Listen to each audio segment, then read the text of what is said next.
Many Americans say they're unhappy about the health care law, but the popularity of the law is something of a red herring. Sometimes government must lead. Sometimes government must demand people accept change that they're not yet ready for. Those are the moments when leaders with vision can change society and create the crescendos of history. In freeing the slaves, desegregating schools, enacting Title IX, and legalizing gay marriage, government led America into a new world much of the country wasn't ready for. But in time, we adjusted. And this too shall pass. Mandates that run counter to public perceptions are politically risky, but governing based on the whims of the public makes for a weak leader. Sometimes government must pull us into the future, even as a large swath of the electorate kicks and screams against it like petulant children.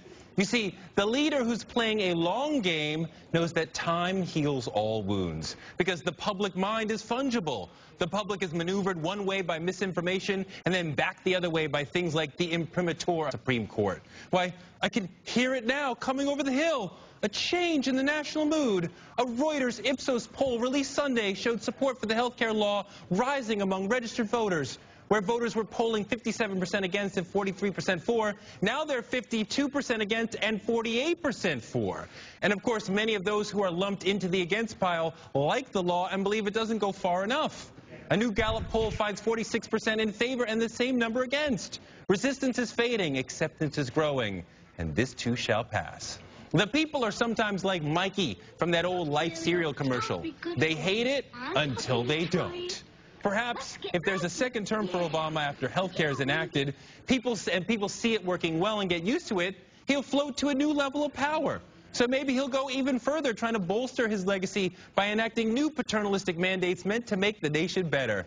Say, mandate that all Americans must vote, because government works better when all participate in selecting leaders. Eat your vegetables. Maybe mandate that all citizens must go to some sort of post-high school college, maybe liberal arts, maybe technical, because America works better when we are better educated and trained. Eat your vegetables. How about a mandate of a year or two of public service after college, because service builds character and the country? Or this, mandate extensive premarital counseling and maybe even a review board that can determine whether or not a couple can get married, and pre-divorce counseling to try to save marriages, because teaching relationship skills is critical to building strong nuclear families. Eat your vegetables. And then, as one last legislative flourish, a law that mandates Justice Scalia must eat broccoli every day. All Obama has to do is find a way to frame it as a tax. Obama can send a plate of steaming broccoli up to the court, and just as they place it in front of Scalia's crestfallen face, Obama will call him on the phone and say,